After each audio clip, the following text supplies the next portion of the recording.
Okay, so let's go ahead and, by the way, happy Friday, everybody. Happy Friday. Go ahead and pull over your ClassDocs repository. I believe you'll see them. You'll see that there's yet another modification to your slides that we have been working on for this last, really most of the week. And we're going to get that slide deck done. I'd just like to remind everybody that next week we have the exam coming up. It's a take-home thing. I'll be giving it out. Well, actually, I wanted to talk about when I'd be giving it out. But before I get into that, let me just tell you what it's about. The exam will have, I'm thinking, multiple choice questions. It'll be like, there'll be some essay-based questions. There will be some short answer type questions, maybe some matching questions. I believe I've filled in those ideas on one of the slide decks that we've had in the past, so you can refer to that.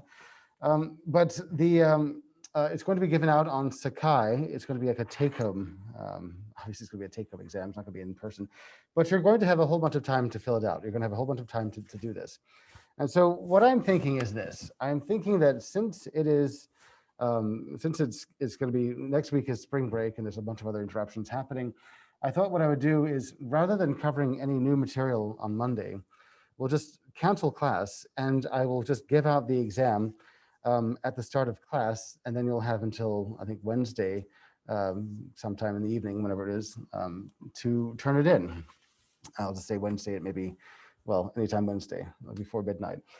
And so you can turn it in at that time. And that is actually, I think, in keeping with policy that's here on campus, and that is that because it's a spring break day off, I don't expect you to work on this thing on Tuesday, which is the spring break, but if it's due on the Wednesday, then you could still potentially find some time on Wednesday morning, if you haven't done it already, and get your exam completed and turned in. So I'm hoping that that's going to be acceptable to everybody. And so I was thinking also, though, that rather than covering new material on Monday, which you wouldn't really have much time to reflect over and to work with, or to really kind of, I guess, to study, for the exam, rather than having new material, I'll just let it go, and then we'll just have I'll just put the exam out at the start of class on Monday, and you can take the time. You can take whenever you want. Actually, take whatever time you need. Whatever time you need to get this thing done. You can start it whenever you want, but it's just we won't have class to cover new material. Now, if that doesn't sound like a good idea to you, let me know, and I would love to work with you on finding a solution. But otherwise, I'm just thinking no new material. The thing will just come out at class time when class starts, and then you will have this 48-hour-ish or even more time to complete this thing. Now, the test itself, let me just tell you, the test is, it's not going to take you 48 hours to do. This is not that kind of a test. It's just a test which I'm hoping that you can use as a kind of a way to show off what it is that you have, what it is that you've learned. And so there'll be just, stuff that you should know from class. Now, I'm not going to have any information from labs on there, really. Labs will help you, but you're not going to be tested over lab material. Because that's a little bit different. I think that labs by themselves are already, you're already testing yourself when you complete the lab. And so really the material is coming from the slides and the book, and the slides do follow the book. And so if you have questions over the slides, please refer to the book. You can refer to your TLs, you can ask questions. But when you are working on your exam, I do expect you to work individually. You are bound by the honor code to work individually. And we do have to check for plagiarism. So please don't plagiarize your answers. Work by yourselves. And I think that'll be fine. Okay, so I'm going to go ahead and, there's one more thing I wanted to talk about. Moving on, you're probably wondering, well, how am I supposed to be able to study for some of these things? Supposing that life happened and I missed a class and I don't know what I'm supposed to be doing, how am I supposed to study? Well, lo and behold, let me just show you, if you go to the Bioinformatics website, I wanted to show you something that I thought more people knew about, but it's right here. This is where the link is. It turns out that the YouTube channel was hidden away down here, and many people didn't find it. And so I'm just telling you that it's right here. This is where your YouTube channel is. This is where the link is. And so you can go ahead and click on this thing, go to new tab or whatever it is, and you can see that all the videos from our class are here, including Dr. Thu's talk from last lab, and seemingly all the other I guess lectures or lessons that we've gone through since then. They're all here. And so I do invite you to look through these, and if you have any questions over any of the material, you could always go back to the actual labs, or not the labs. The labs, and generally the labs are not on here. It's the lessons. But if you have any questions over the lessons, then I do invite you to go back and maybe review some of the material on these labs, or on these videos. Good morning.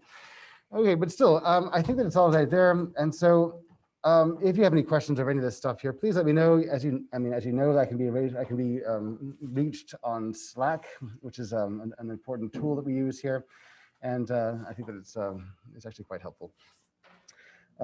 Anyway, so I'll leave it there, and let's go back to this same slide deck here. And I'm so sorry that I have to keep bringing you back to the same thing here, but it's just there's just too much information, and I didn't know how else to put this into several different slides here. I thought that maybe I'll just put it into one giant thing just to keep all the information together.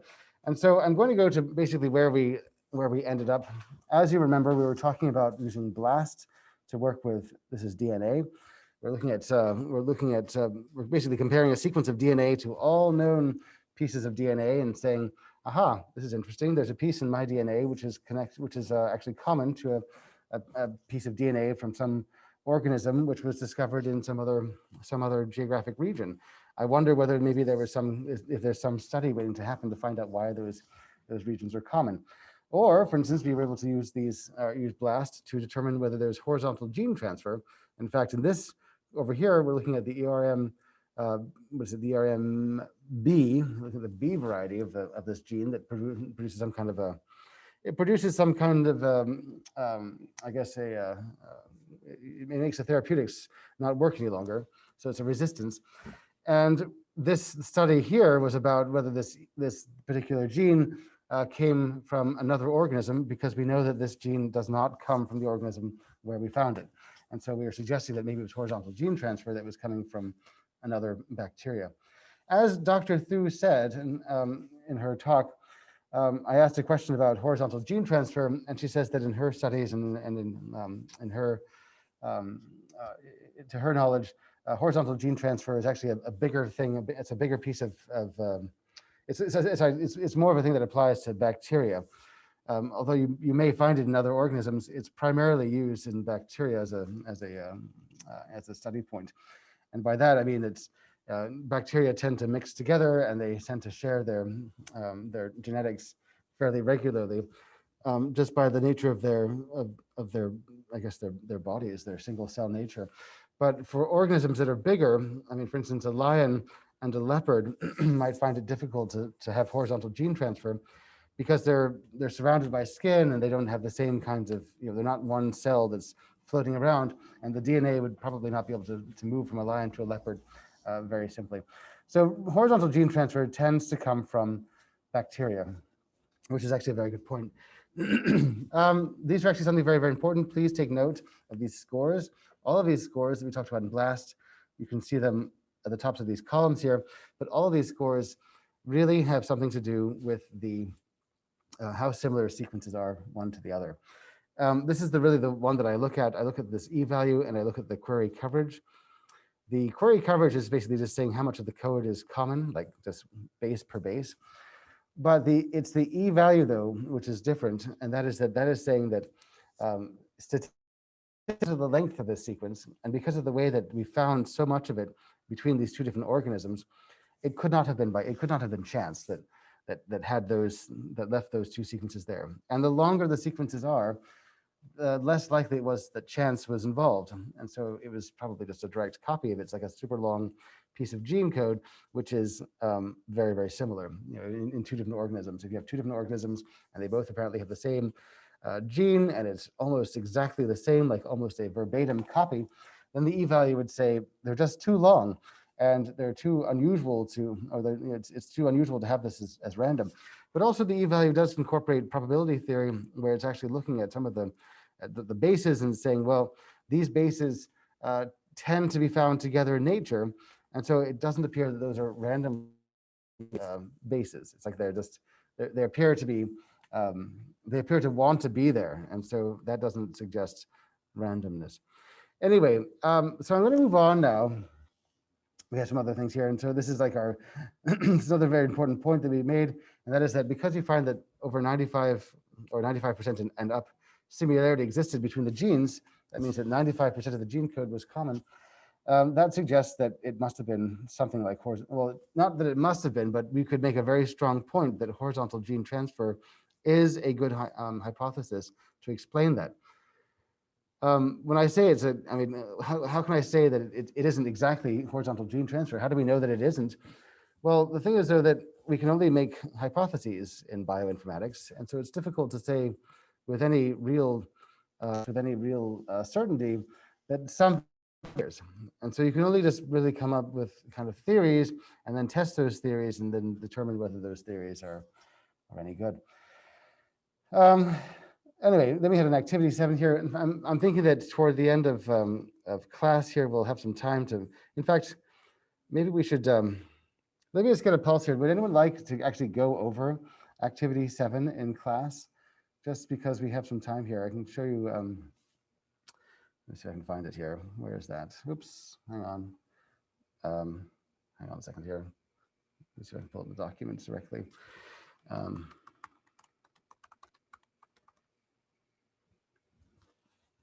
Okay. Right. Oops. Sorry, guys. You can't see what I'm doing. Sorry. Okay. So this is the thing here. So this is what the blast. This is like a mini blast experiment that you were to do for activity 7. And since this is a factual-based activity, I thought that we would take this time to go through it. And I'll just show you kind of. I think that all the ones that I've looked at from the class were I think they're more or less correct. You can go ahead and check your grades, by the way. The grades have been published on Sakai's Postum, and so you should see your activity 7. If you have completed an activity and I don't see it, or you don't have credit, it may be because I missed it, or it could be because you didn't push the submit button at the very end of when you did your work. It's very, very important that you push that submit button, because otherwise I have no idea that you did this. And so that's the only way that I know that this was actually completed. I can't see that you spent time or you opened this link or anything like that. Anyway, let's just start this for a second here. I just want to kind of like just take you through it. We just have a few things to do today, and so we have some time for this. But we're going to be looking at this gene here called the ERMA gene, which is a variant of the ERMB gene for resistance. And this over here is the accession number. And so when you are, I guess, sharing information with your with colleagues, or you're writing out information about genes in a paper, and you're talking about a specific gene that you're studying, you really want to use the accession number. And so the accession number is kind of like it's like your primary key in the database of genes, or it's your identifier, your unique identifier for that particular gene. So let me just show you how to do this here. So I'm going to go here, and I'm going to type in NCBI blast, and that should give me this. There we are. I'll have this over here. I have my blast alignment, and because getting back to the, oops, I don't need that. Where, oops, that's the activity. There we go. So here's the activity. And so what are we asking for? We are looking at this thing here. And I can just tell you that, well, I guess we should wait for that for a second here. Let me go to NCBI first and just do a search on what this thing looks like. So I go to ncbi.gov, and hopefully you can all see this. There you go. And I'll just type in this number, and that's my session number. And lo and behold, it's going to find out that this is a nucleotide sequence, which is what? It's not a protein. It's going to be DNA. So you're working with nucleotides. And this is the name of the organism that you're working with. And so if you scroll through all this stuff here, these are all databases which were then scanned for this particular accession number. And it found out that there is a protein that we'll look at later, but there is also a nucleotide record of this particular gene. So you click on nucleotide, and you'll see that this is your gene record. And so this is actually where all the questions are going to be coming from. And so I can go to back to my activity, and the question, or the first activity question says, is this a record for a DNA, RNA, or protein? Well, how can you tell? You look at the very, very top line where it says locus, right up there, and you'll see this is DNA. That's DNA. If this were protein or if this were RNA or something else, it would, I mean, that's really all it could be, I guess. It would tell you up there though, but this is DNA. And so that's the answer to your first question here. Is this DNA, RNA, or protein? It cannot be all of the above, really. I mean, it's like it's these records are typically one or the other. So that was a decoy. Sorry about that. Now, what is the length of this genetic sequence? How do I know what the length is? The length is, again, on this top line where we have 120 BP. That stands for 120 base pairs. And so the base pairs is going to be the base the base pairs are the pairs that you're going to be using to that's how long it is, the length. And so if you go down to the very bottom here, you'll find that this is about 120 there. Okay, and so now let's see, what's the definition of the sequence? Well, when it says that what's the definition of this sequence, the definition is basically saying it's this line right here. And this line that you see, the definition here, is often this title up here. And so I don't know why they call it definition. I would have called it what's the title or what's the name of this thing, but it is what it is. And so what's the definition? It's that. And so you can use this as a kind of you can use that title to kind of figure out, like, what is this organism that we are working with? So moving down, let's see, this is something else that's kind of important. This is an author. I've never met this person, but this is an author who wrote an article about this particular sequence of DNA. In fact, that's where this number came from this person's work.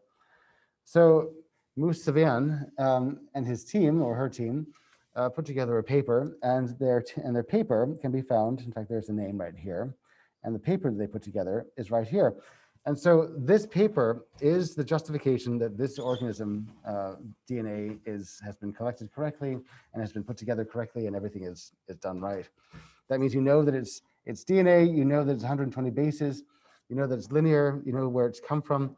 And so what I'm really trying to say here is that if you're looking at an organism and you're trying to think, well, how do I compare this organism with other organisms? I mean, maybe is there something specific about this gene that makes it unique? I mean, how do I find out more about this? Well, look no further than this paper and see what the authors wrote about, because these are professional scientists who put together this record, and they were the ones who found out where this thing came from. And so perhaps in their paper they'd have more information that would help you get started if your whole study is to analyze this gene. So moving on then, now it's this run blast of this genetic sequence.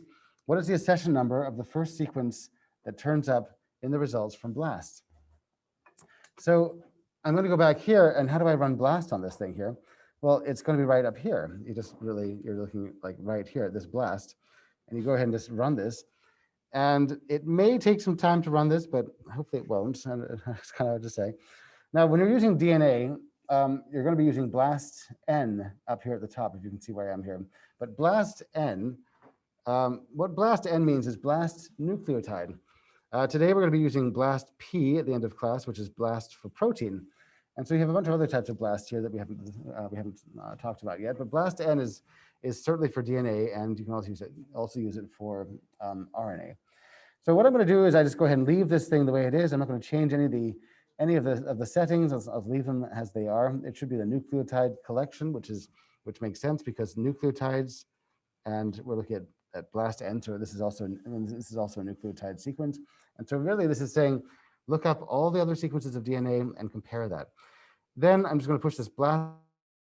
Oh, by the way, one more thing that I can talk about is we didn't talk about this button down here where you have some parameters that you can click on. So for instance, you may find that as you're doing some analysis, that you need some more specifics to actually isolate or reduce the numbers of hits that you find down to a smaller number. So for instance, you might want to say, for instance, the max target sequences. This is like how many sequences you expect the database to recover for you, so you can see. But you have other types of things you can look at too, where you can get I mean, we haven't discussed any of these things here, but you don't have to worry about them right now. But you do have things like, for instance, the scoring parameters that you can go ahead and use or enter into this thing. If you have a specific Needleman-Wunsch type of algorithm or scoring pattern that you're using, you can enter that information here, and hopefully the scores that you find at your BLAST will be the same scores that you find that you may have used in your alignment program. If you make a pipeline, for instance, and you have a specific gap score and a mismatch score and a match score, then, for instance, you might want to have those same scores in BLAST so that the numbers are the same when you're scoring or tallying, I guess, the scores. When you're looking at the scores of your sequences. Now, oh wow, this finished really quickly today. I tell you, I ran this last night, and it probably took about 30 seconds. I'm just like sitting there, okay. And again, you have all this information here. But one thing I find is particularly interesting and useful is this distance tree of results. I mean, of course, now, in addition to all these column headings that you see here, but this distance tree of results is actually quite important. If you click on that, you'll see that it builds a tree which tells you more or less how everything in your list is related. And so these are all kind of variants, I guess, of this particular gene. And you can see that all of these ones here, the stack, I'm looking at the lower left-hand, or sorry, the lower right-hand corner, Staphylococcus aureus strain. These are all basically leaves on the same branch, which suggests that they're actually very, very similar. They're very, very similar. But if you look at, like, for instance, the very, very top entrance here of the Staphylococcus aureus partial ERMA gene for ERMA strain 24, this strain is very, very different from these strains down here. It's so different, in fact, that they're on different branches. And so while you can always go back and you can look at the alignments of these genes, I think that if you just get a visual like this, if you get an idea about, well, how are my results similar or different from each other? If you look at a tree, sometimes that really, really helps to kind of get get an overview. I think I can go ahead and click. Here we are. I'll just click back over here, and you can see that you have all your results here. And again, I'm looking at the E-score, and the closer the E-scores are to 0, then the more unlikely it is that they are the same due to chance alone. But ask yourself, though, if you have a sequence of, say, just one base, let's say it's A, how likely are you to find that same sequence of one base, A, in a collection of different organisms? You would find it all over the place. And so short sequences are very likely to be found all over the place. For instance, look at the English language. How likely is it that if you find a T, you'll find that it's followed by H, TH? Well, the sound th in English is actually a very common sound that you use for many, many different words. And so if you're looking at, for instance, the entire works of any English, I guess of English, all English publications, all English writings, you'll find that it's very likely, a high probability that if you find a T, it's going to follow with an H. Or for instance, there's a high probability that if you find a Q, it's going to be followed by a U, and so on and so forth. And so you have these specific kinds of like collections of things. And this E value takes into account not only, like, for instance, how long it is, but whether these values or these bases have been found before in other kinds of contexts. So you're using like statistics in there. And so that's actually quite a powerful tool. All right, going back to this thing here, I didn't mean to go into that tangent here. That's the answer basically to this E-score. How is this different? The accession number for this, the E-score for this accession number is basically saying that we found this particular base, or sorry, we found this particular gene in all these other guys over here, and the low E-scores indicate that it's probably a kind of a copy rather than a random or spontaneous mutation over the course of time, which created that same sequence. So how is it different from the query coverage? Well, query coverage is base per base, what's the same stuff, whereas E-score has this theory built into it. So we ask ourselves, based on this, the alignment between this sequence and another, I'm allowing you just to choose one here. I think it's actually on the top of the list here, but do you believe there's evidence of horizontal gene transfer? So the idea is that, do you believe that for many of these cases here, do you believe that horizontal gene transfer was possible? And I'm saying, I do believe it was possible because the E value is very, very small. I mean, look at this, going down to the very, very bottom here. It's 9E, it's basically, what is it, 9 times 10 to the minus 40. So that's a very close value to 0. That's the scientific notation for this. And so it's very likely that that was due to chance, which is interesting. So, oh, sorry, sorry, not due to chance. It's very unlikely that it was not due to chance, and so therefore these are probably copies. And so that's really how you'd assess this whole thing here. So this is what I would call like a micro lab, where you're, and we'll have other ones like this in this class, but where you're given some starting point like this, and you're asked to make some conclusions based upon some of these online tools. Are there any questions at all over this? I don't mean to just charge through all this, but if you have questions, I wanted to give you a chance to ask those questions. Okay, so this brings us, hang on a second. So that brings us, I guess we basically have BLAST. Now the next thing that we're talking about is these substitution matrices that are in class. And substitution matrices are basically where we ended up last time. And we're also going to be talking alignments. But the substitution matrices are used in BLAST. And what they do is they allow us to have more information involved in our BLAST search. And so going from where we were last time, let's just start here. We have our proteins. Again, you can align proteins. And proteins are, as we discussed, they're built out of amino acids, which are basically, in this case, they look like strings, but each letter here actually represents a different amino acid or a different building block of protein. And I think that I said that if proteins were made out of Lego, then each of these letters would be the individual bricks that come together to actually create that Lego thing. You gotta love that Lego. And so we're talking about silent mutations, and we're saying that, well, is there any way that we can kind of like find, is there any way that we can kind of study silent mutations that may happen at DNA and see what effects they have in protein? And so there's this website that we covered here, which is just the database that has observations of anywhere that you have silent mutations. They talk about the gene, they talk about how things were mutated. Okay, so that basically gets us all caught up to where we were. And I don't mean to go back through all this stuff here, but it is important stuff. When you're analyzing proteins, you really do have to have this information at the forefront of your thinking so that you're able to kind of follow the results and kind of make accurate conclusions. One of the problems I would think that with bioinformatics research is that much of the research is, or much of the interpretation is left up to the knowledge of the bioinformatician. So that means that the tools will say one thing, but you have to consider what the tools are telling you and see whether that's likely. Should I be listening to that analysis? You know, it's that kind of thinking. And that's because there's so much variance that occurs in biology. Anyway, but this is interesting that we're talking about these domains here. Domains are these functional parts of protein. And that's where you'd find, for instance, if you have a change in some of your code in protein, or sorry, in DNA that creates protein, that's where you might find that change to occur.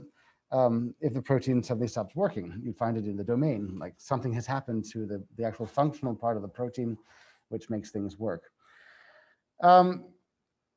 So when you're aligning proteins, you have different types of now you're looking at different kinds of alignment information here. And so we have conservative information to look at, which are really these, in a protein here, if there was some kind of a silent mutation or some kind of mutation, something that created a difference in a protein. So you have different, I guess, flavors of that protein. Here, for instance, I'm looking at the first column and I see SSAAA. Those are what they call conservative mutations. And that means that those amino acids which have been somehow changed out from some reason, maybe it's a mutation or whatever it may be, but they are very similar physiochemically. That means that they are the amino acids are very similar.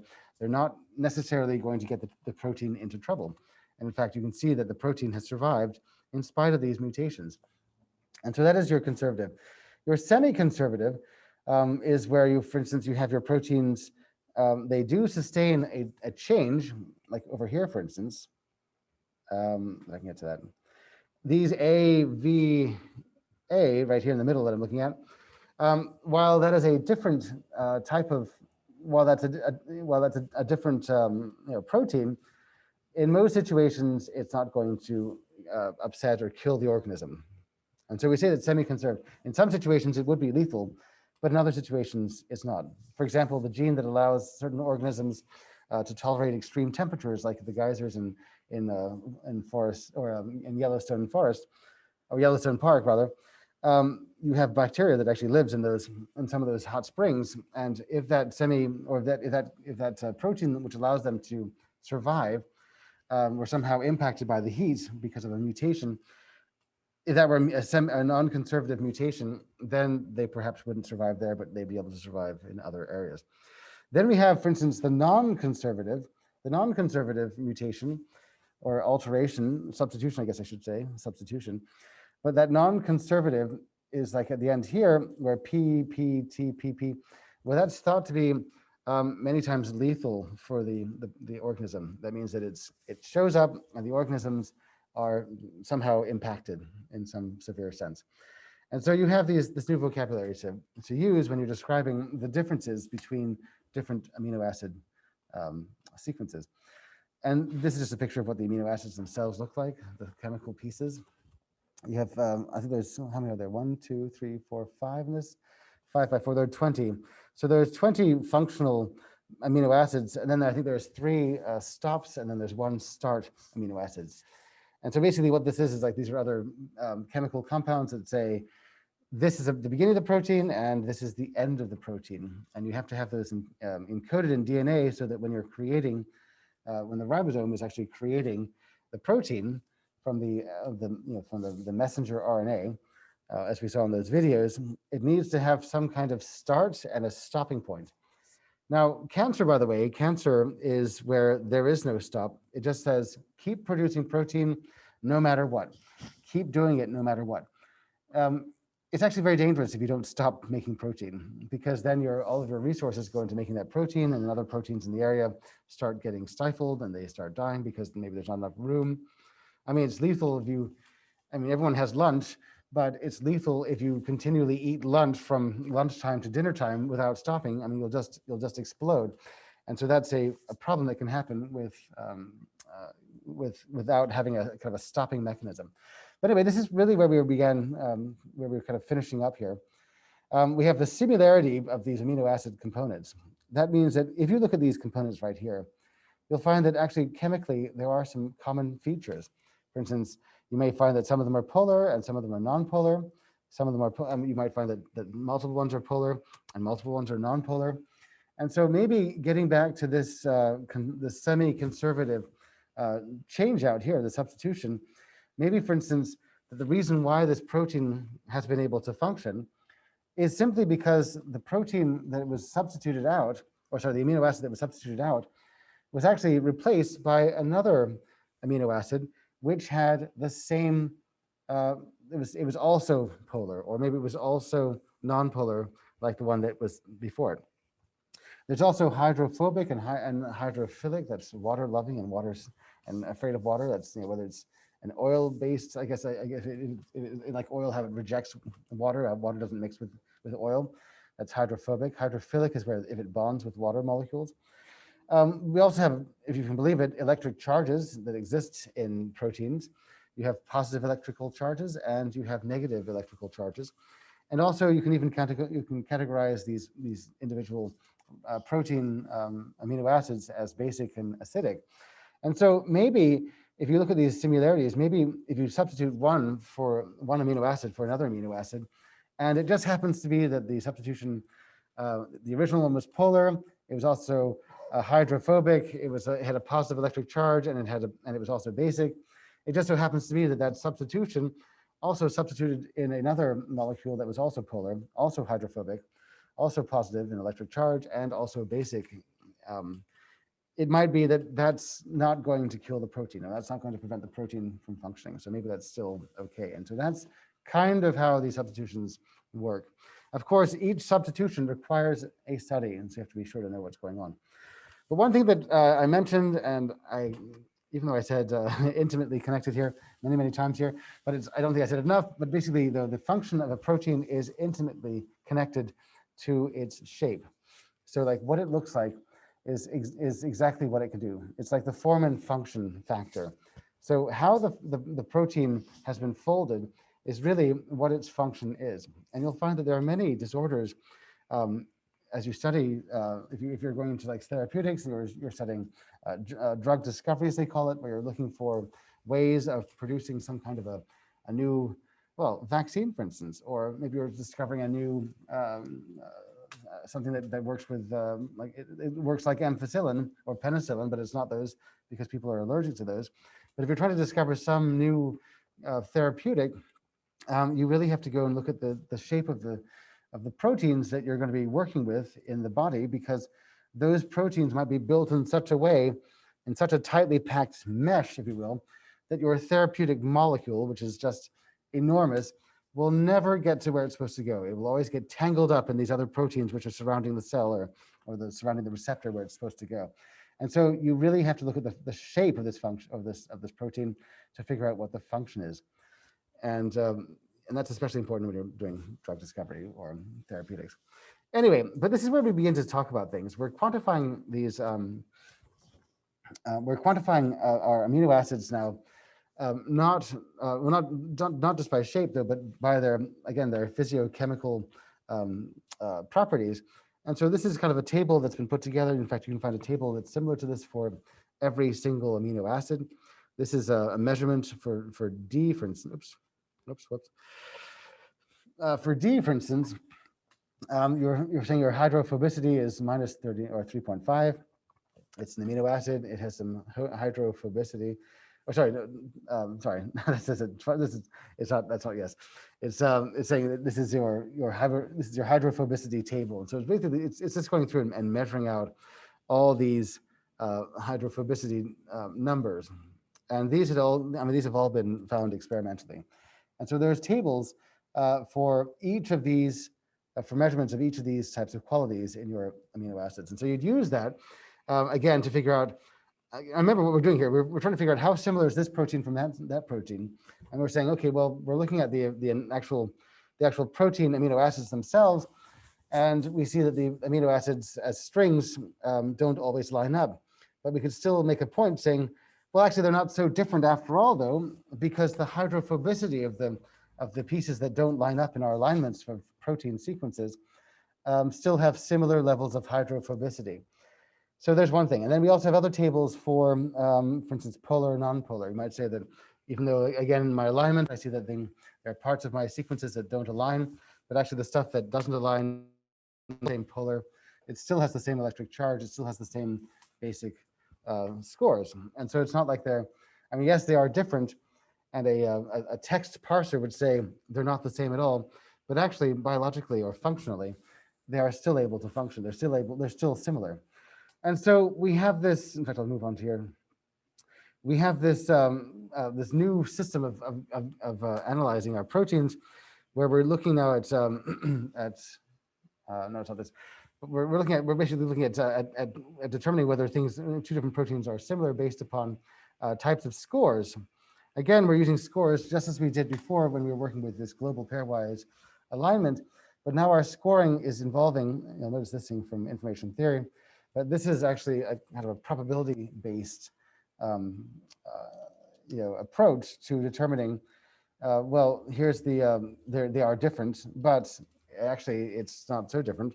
They're still able to, this function, or this protein is still able to function, regardless of the fact that it has different pieces or different amino acids in comparison to the other. And so here, this is just another score where you're using some kind of pairwise alignments to analyze two different proteins. And now you're looking at frequency-based data, saying, well, I've seen this before. I've seen that these proteins are made up of this kind of, of these kinds of pieces.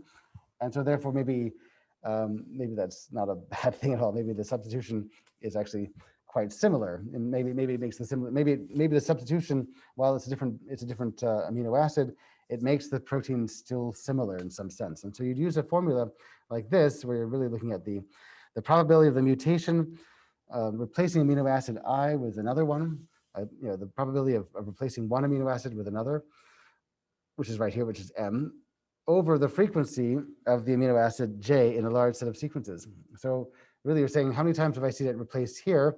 How many times have I seen this replacement happening anywhere? And then you have all this other information here, which is mathematical, basically a way of bringing the numbers down and normalizing them.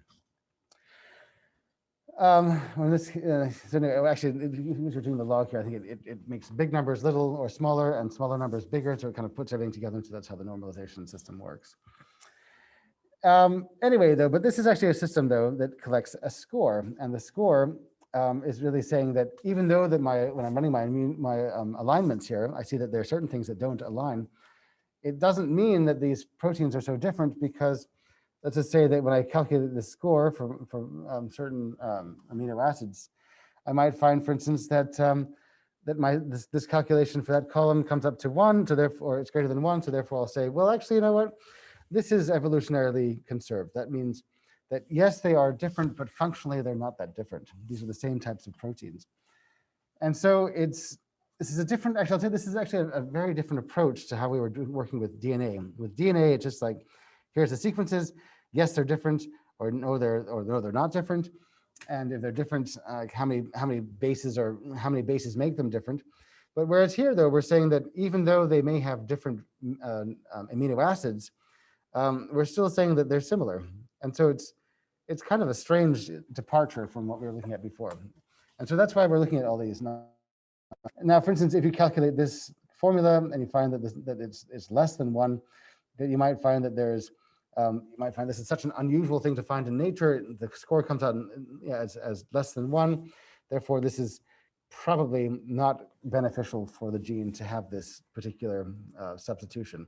That means it's probably not a good thing to find this particular amino acid replacing another amino acid, because in nature, maybe you're replacing the polar or a polar amino acid with a non-polar amino acid, and maybe that causes some trouble in itself. Maybe there's some real danger in doing that. This is just another way of looking at it here. For instance, you're using this function or this formula just to find out a score, and that number that we determine helps us to determine the similarity. Greater positive likely, this is like if you're looking at like in terms of like conservative or non-conservative substitutions here. Again, greater positive numbers are likely reserved for these conservative substitutions, whereas greater negative values are for unlikely non-conservative substitutions. And so again, you're looking at these numbers and thinking, okay, well, this helps you to kind of get an idea about how similar these things are. And so you're probably wondering, like, well, how do I use these numbers? Because after all, when we go back to BLAST, like here, for instance, if these are proteins, am I supposed to do something am I supposed to calculate something? But actually, no, BLAST actually already has this stuff calculated.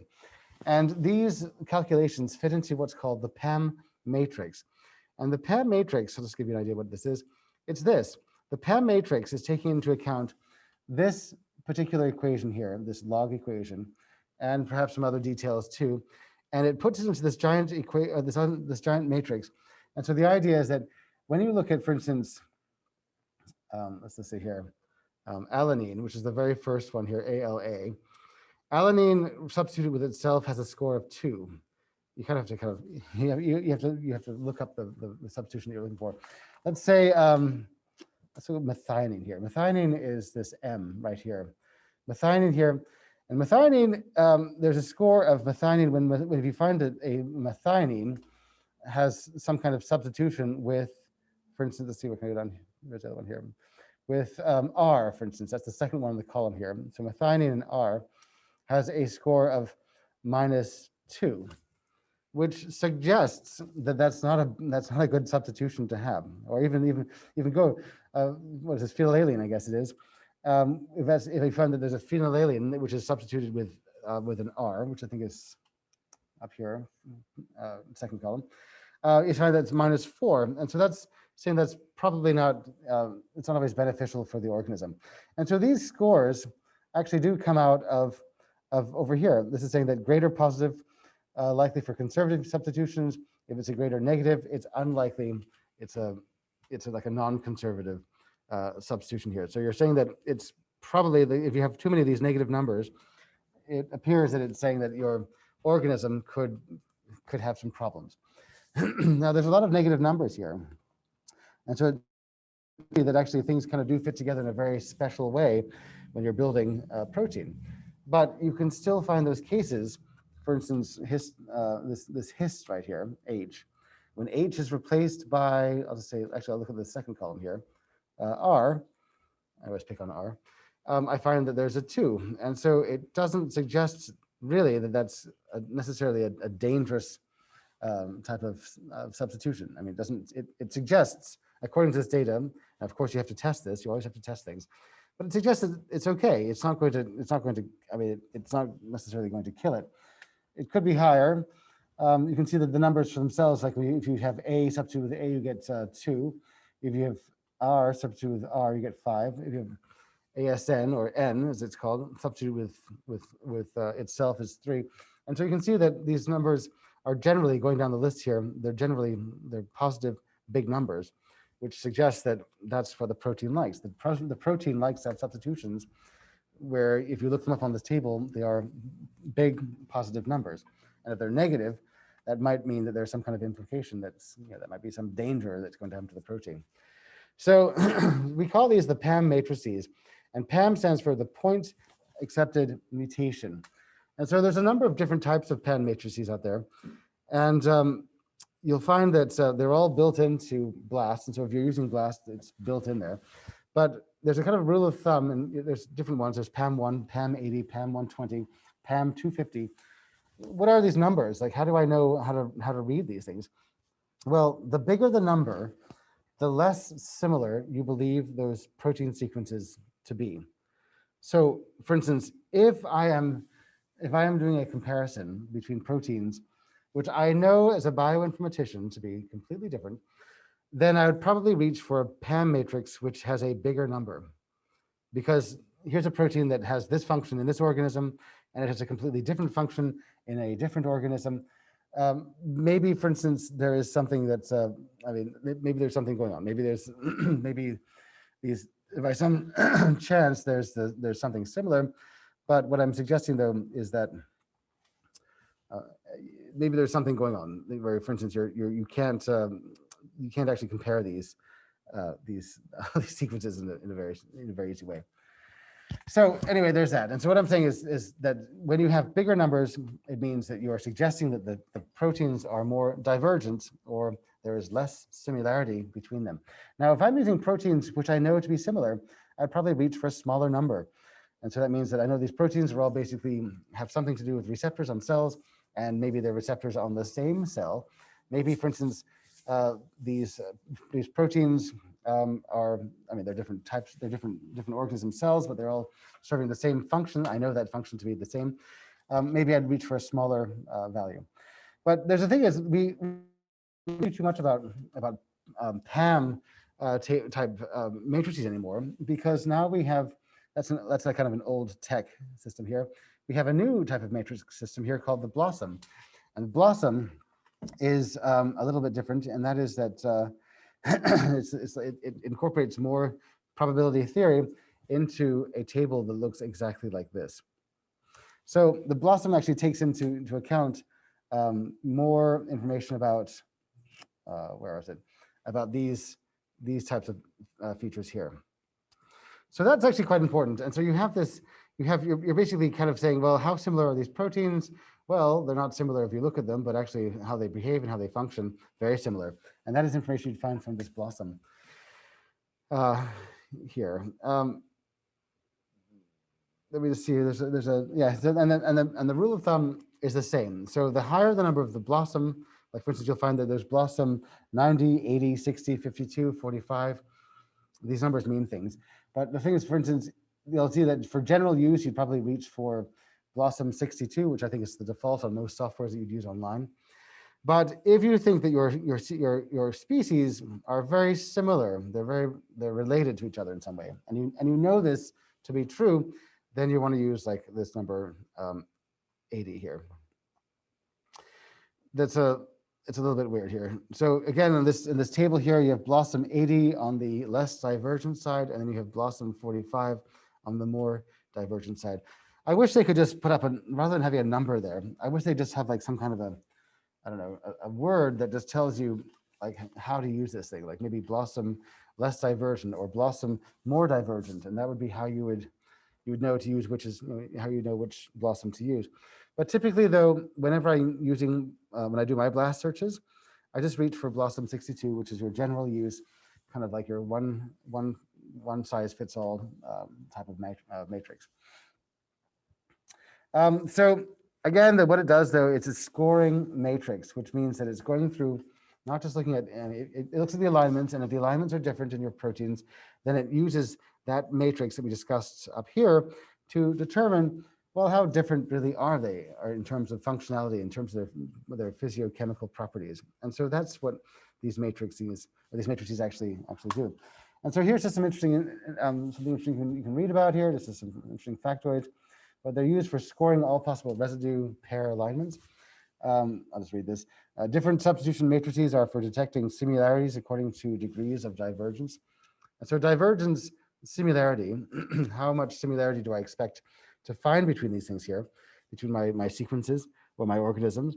I would have to, I'd use that information to inform what, which one of these blossoms I would use. But Blosum 62 is a good matrix for detecting most weak protein similarities.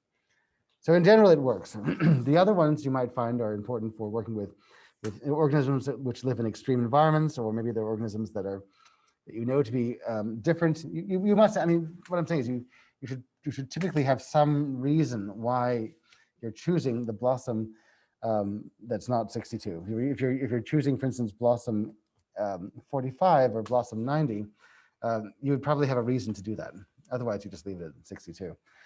But the provisional table of recommended substitution matrices and gaps for various query lengths is basically this, where you're looking at these. It's the same function that we saw before, where we're looking at, we're assigning gap penalties and mismatch penalties and match scoring techniques to the Needleman-Wunsch algorithm, as we've seen before. If you're interested in kind of knowing more about how the Blosum substitution matrix works, this is the blocks substitution matrix. That's where Blosum comes from.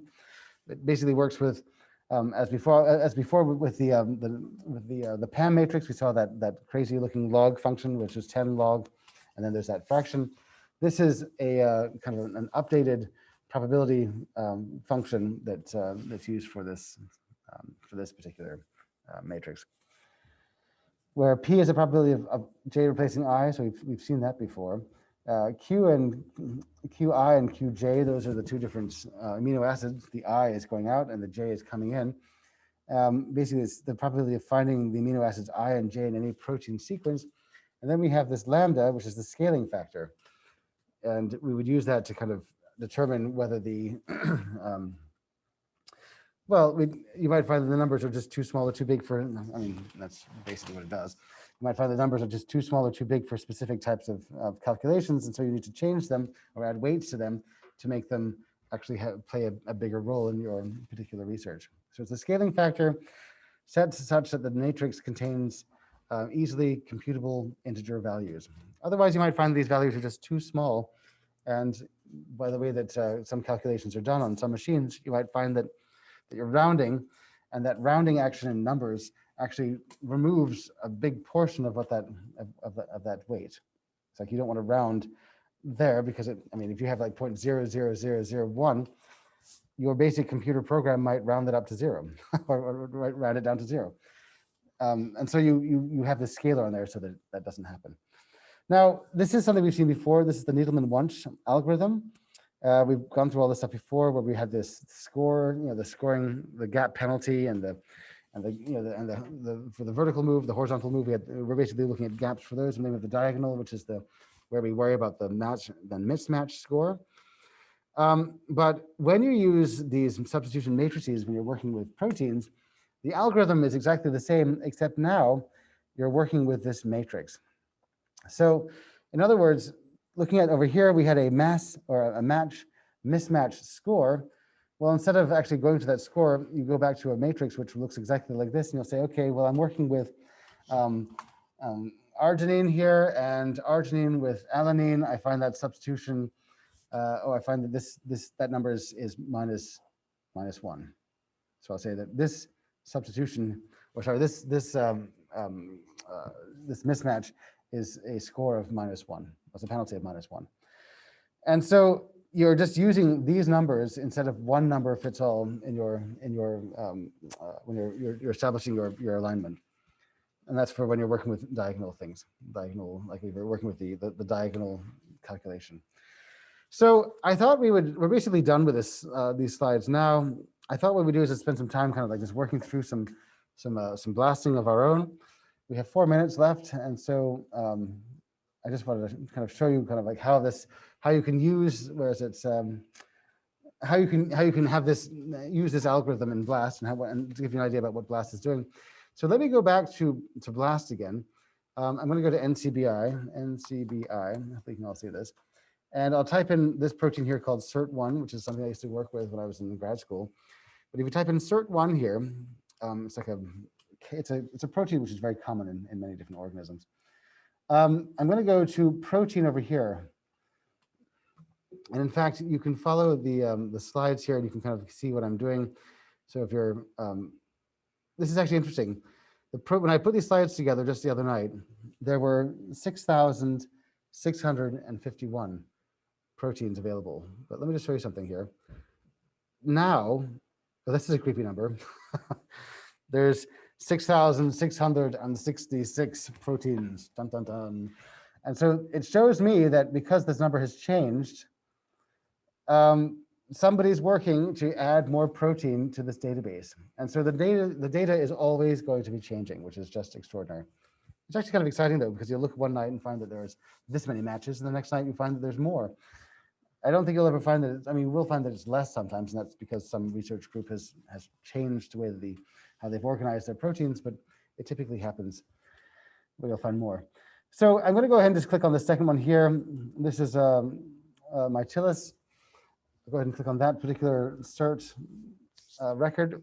And what I'm going to do now is I'm going to just click on, and of course you find that this is all the stuff over here. And by the way, you see how it says AA? It doesn't say DNA anymore up here. It says AA. That means it's an amino acid. So that tells me that if I go down to the very, very bottom here, I won't expect to find DNA, but I'll expect to find protein. These are the amino acids.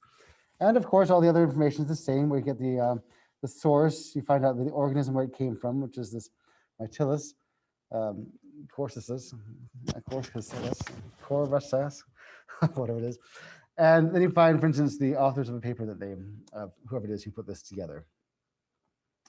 Okay, so I'm going to go ahead and run BLAST. Let me just show you how we can use this Blosum, the Blosum algorithm. You can see, for instance, something that we haven't discussed before is that, for instance, I can type in a specific organism if I want to like look at only specific types of organisms. I can type in like primate, or can I do that here? I won't do that here because it really reduces my. I don't think that there's prime somewhere in there. Oh, it's down here. So I can find these. These are I can find this in primates if I wanted to. I won't, but you can. But now you have this power to actually look at specific organisms in your search. I just want to do a regular search for everything and see what's out there. But I go down to my algorithm parameters here, and where do I find it? I find the matrix right here. The Matrix. How cool is that? The movie, The Matrix.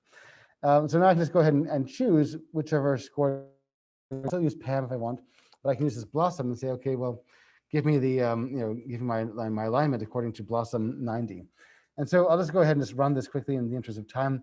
I do recommend though that you spend some time on your own just playing with these options and just to see what you can do with them, and you'll find that you have the a lot of functionality at your fingertips that you can use. A lot of different tools that are available. This may take some time to run, and so I don't know that it's going to actually finish anytime soon. Is it not going to take? Is it not going to finish? Well, maybe we're done here. But if you've run this thing, keep checking on it periodically, and you'll find that your results will show up. And then what you can try doing, which is actually kind of interesting, is you go back to your BLAST result. Oh, yeah, sorry, the BLAST search space, and you change the Blosum, and you compare the trees that you have for both of these things here. Oh, it did finish. Okay, cool. But you can go back and kind of like you can see according to this Blosum matrix, it's saying that while you find that there are differences that exist between, let's see my alignments here, while there are differences that exist between these sequences, I don't see too many here, the differences are not great because the physiochemical properties that exist. And this color stuff basically says, it's talking about the similar regions. Anyway, I don't want to keep you much longer than this. It's 11:41 now. Don't forget what I said though on Monday. I'm just going to give out the test. I think we're not going to cover any new material. We have finished these slides right now. You can study you can study for this test by looking at the YouTube channel that we discussed earlier. But on Monday though, we're not having class. I'm just going to put out the test. Of course, I'll put out a Slack announcement to remind you to go look for it, but it will be in Sakai, and you'll have 48 hours to do it. So it basically means you're submitting this on Wednesday. It won't take you that much time, 48 hours to do. It'll probably take you about 2 hours to do. So make sure that you find some time, like 2 hours, to actually put this together. But I think that's doable. And also, we have spring break next Tuesday. Yes, I'm seeing some nods of heads in the room here. Yes, yes. So be sure to get some air. I mean, go outside and take a break from all this and get some air. I mean, really, get some air. It'll be good out there.